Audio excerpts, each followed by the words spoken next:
वैज्ञानिक चेतना के वाहक चंद्रशेखर वेंकटरमन। आज हम इनके बारे में कुछ पढ़ेंगे। वैज्ञानिक चेतना के वाहक चंद्रशेखर वेंकटरमन। पेड़ से सेब गिरते हुए तो लोग सदियों से देखते आ रहे हैं, मगर गिरने के पीछे छिपे रहस्य को न्यूटन से पहले कोई और समझ नहीं पाया था। ये तो आपने विज्ञान में पढ़ा ही होगा कि न्यूटन के कुछ लॉ हैं, उसमें पेड़ से सेब का गिरना और अन्य तथ्य को भी उजागर किया गया है। ठीक उसी प्रकार विराट समुद्र की नील वर्णीय आभा को भी असंख्य लोग आदिकाल से देखते आ रहे हैं, यानी कि पानी का रंग नीला कैसे होता है।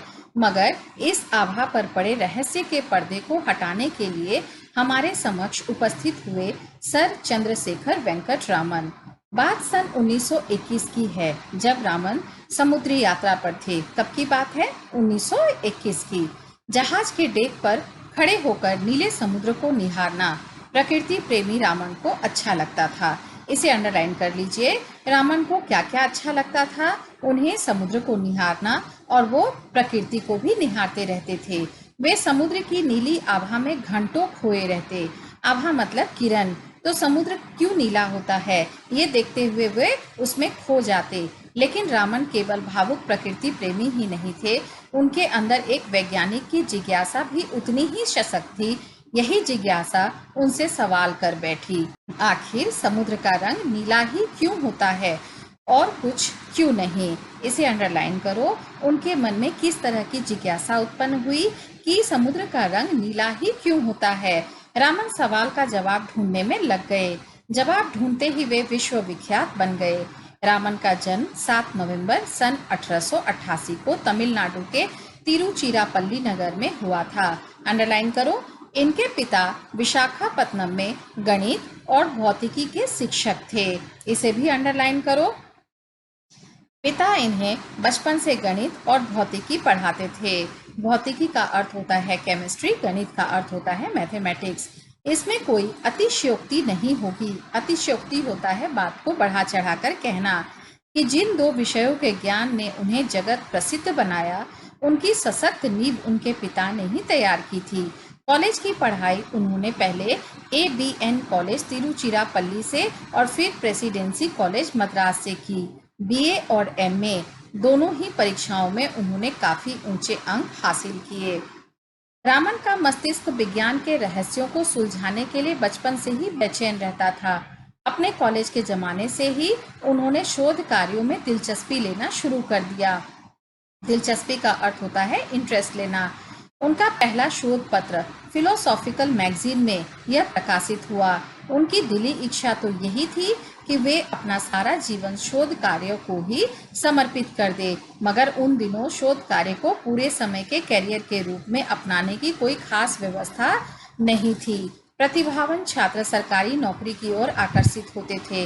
रामन भी अपने समय के अन्य सुयोग्य छात्रों की भांति भारत सरकार के वित्त विभाग में अफसर बन गए। उनकी तैनाती कलकत्ता में हुई।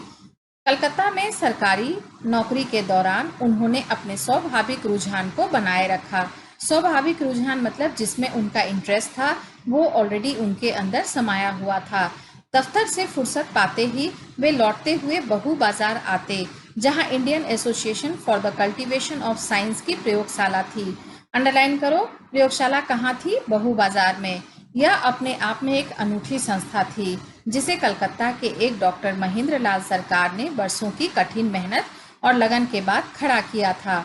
इस संस्था का उद्देश्य था देश में वैज्ञानिक चेतना का विकास करना। अपने महान उद्देश्य के बावजूद इस संस्था के पास साधनों का नितांत अभाव था।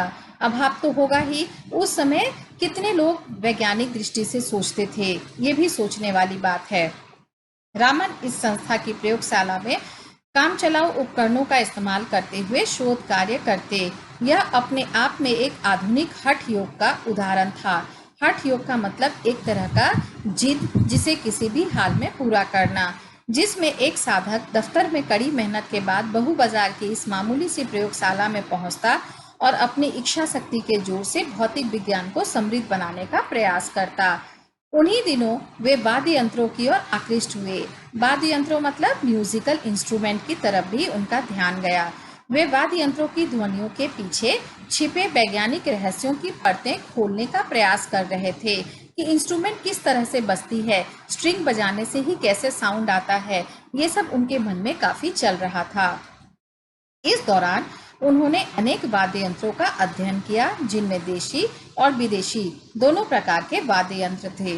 वाद्य यंत्रों पर किए जा रहे शोध कार्य के दौरान उनके अध्ययन के दायरे में जहां वायलिन, चेलो या पियानो जैसे विदेशी वाद्य आए, वहीं वीणा, तानपुरा और मृदंगम पर भी उन्होंने काम किया। उन्होंने वैज्ञानिक सिद्धांतों के आधार पर पश्चिमी देशों की इस भ्रांति को तोड़ने की कोशिश की कि भारतीय वाद्य यंत्र विदेशी वाद्यों की तुलना में घटिया है। वाद्य यंत्रों के कंपन के पीछे छिपे गणित पर उन्होंने अच्छा खासा काम किया और अनेक शोध पत्र भी प्रकाशित किए।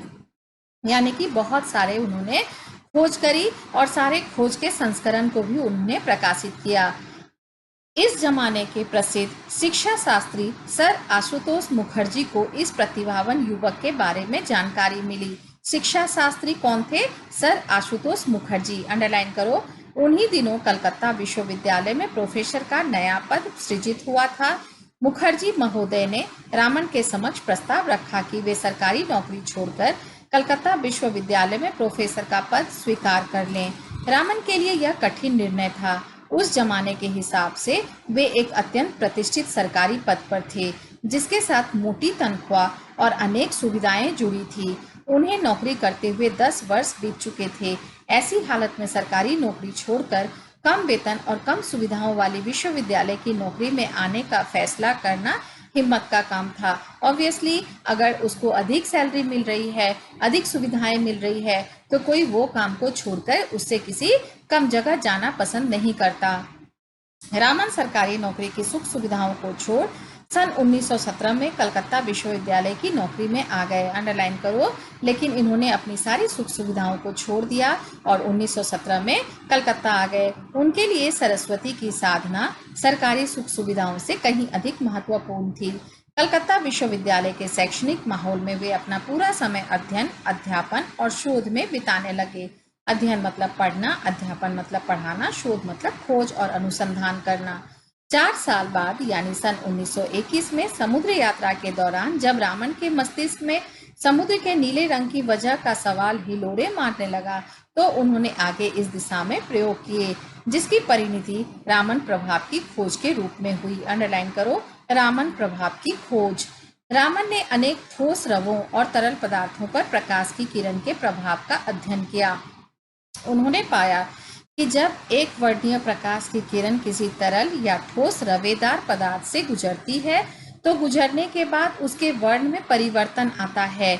वजह यह होती है कि एक वर्णीय प्रकाश की किरण के फोटॉन जब तरल या ठोस रवे से गुजरते हुए इनके अणुओं से टकराते हैं, तो इस टकराव के परिणाम स्वरूप वे या तो ऊर्जा का कुछ अंश खो देते हैं या पा जाते हैं। दोनों ही स्थितियां प्रकाश के वर्ण में बदलाव लाती हैं। एक वर्णीय प्रकाश की किरणों में सबसे अधिक ऊर्जा बैंगनी रंग के प्रकाश में होती है और बैंगनी के बाद क्रमशः नीले, आसमानी, हरे, पीले, नारंगी और लाल वर्ण का नंबर आता है। इस प्रकार लाल वर्णीय प्रकाश की ऊर्जा सबसे कम होती है। एक वर्णीय प्रकाश तरल या ठोस रवों से गुजरते हुए जिस परिमाण में ऊर्जा खोता या पाता है, उसी हिसाब से उसका वर्ण परिवर्तित हो जाता है। यानी कि ये आपके सारे साइंटिफिक रीजन दिखाए गए हैं किस तरह से ये सूर्य की किरण से अपने रंग को प्रभावित करते हैं। रामन की खोज भौतिकी के क्षेत्र में एक क्रांति के समान थी। इसका पहला परिणाम तो यह हुआ कि प्रकाश की प्रकृति के बारे में आइंस्टाइन के विचारों का प्रायोगिक प्रमाण मिल गया। आइंस्टाइन के पूर्ववर्ती वैज्ञानिक प्रकाश को तरंग के रूप में मानते थे, मगर आइंस्टाइन ने बताया कि प्रकाश अति सूक्ष्म कणों की तीव्र धारा के समान है। इन अति सूक्ष्म कणों की तुलना आइंस्टाइन ने बुलेट से की और इन्हें फोटॉन नाम दिया। रामन के प्रयोगों ने आइंस्टाइन की धारणा का प्रत्यक्ष प्रमाण दे दिया, क्योंकि एक वर्णीय प्रकाश के वर्ण में परिवर्तन यह साफ तौर पर प्रमाणित करता है कि प्रकाश की किरण तीव्रगामी सूक्ष्म कणों के प्रभाव के रूप में व्यवहार करती है। रामन की खोज की वजह से पदार्थों के अणुओं और परमाणुओं की आंतरिक संरचना का अध्ययन सहज हो गया। पहले इस काम के लिए इंफ्रारेड स्पेक्ट्रोस्कोपी का सहारा लिया जाता था। इसे अंडरलाइन करो। यह मुश्किल तकनीक है और गलतियों की संभावना बहुत अधिक रहती है।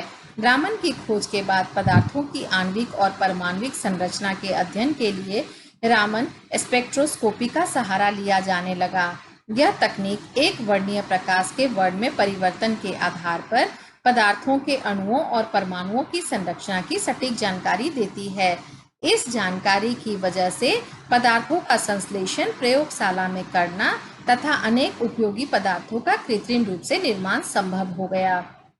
अभी आपने देखा कि रामन ने किस तरह अपनी केमिस्ट्री वाली दिमाग लगाकर पानी के संशोधन को खोज निकाला और किस तरह से उन्होंने वर्णों को चेंज करके और एक प्रयोगशाला में उनके बारे में अपनी सारी बातें रख दी। रामन प्रभाव की खोज ने रामन को विश्व के चोटी के वैज्ञानिकों की पंक्ति में ला खड़ा किया। पुरस्कारों और सम्मानों की तो जैसे झड़ी सी लगी रही। उन्हें सन 1924 में रॉयल सोसाइटी की सदस्यता से सम्मानित किया गया। अंडरलाइन करो। सन 1929 में उन्हें सर की उपाधि प्रदान की गई। इसे भी अंडरलाइन कर लो। ठीक अगले ही साल उन्हें विश्व के सर्वोच्च पुरस्कार भौतिकी में नोबेल पुरस्कार से सम्मानित किया गया। इसे भी अंडरलाइन करो। उन्हें और भी कई पुरस्कार मिले, जैसे रोम का मैथ्यूसी पदक, रॉयल सोसाइटी का ह्यूज पदक, फिलाडेल्फिया इंस्टीट्यूट का फ्रैंकलिन पदक, सोवियत रूस का अंतर्राष्ट्रीय लेनिन पुरस्कार आदि। सन 1954 में रामन को देश के सर्वोच्च सम्मान भारत रत्न से सम्मानित किया गया। इसे अंडरलाइन करो। कई बार ये एग्जाम में पूछते हैं।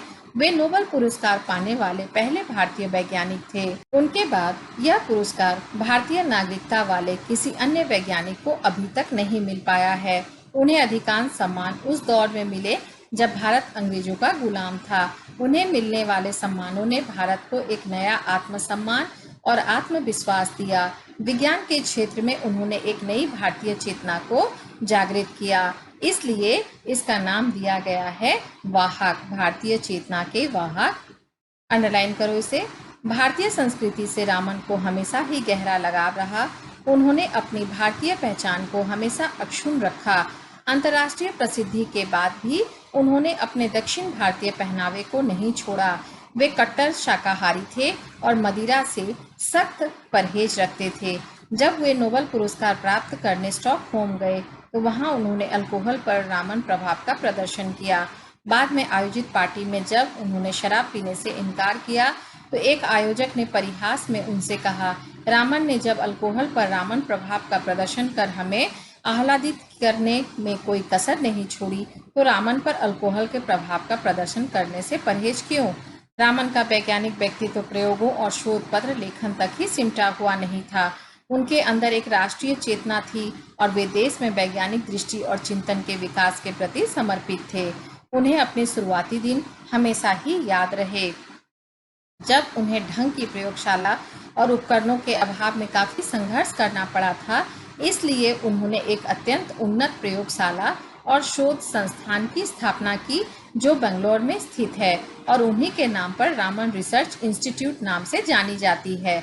भौतिकी शास्त्र में अनुसंधान को बढ़ावा देने के लिए उन्होंने इंडियन जर्नल ऑफ फिजिक्स नामक शोध पत्रिका प्रारंभ की। इसे भी अंडरलाइन कर लो। अपने जीवन काल में उन्होंने सैकड़ों शोध छात्रों का मार्गदर्शन किया। जिस प्रकार एक दीपक से अन्य कई दीपक जल उठते हैं, उसी प्रकार उनके शोध छात्रों से आगे चलकर काफी अच्छा काम किया। उन्हीं में कई छात्र बाद में उच्च पदों पर प्रतिष्ठित हुए।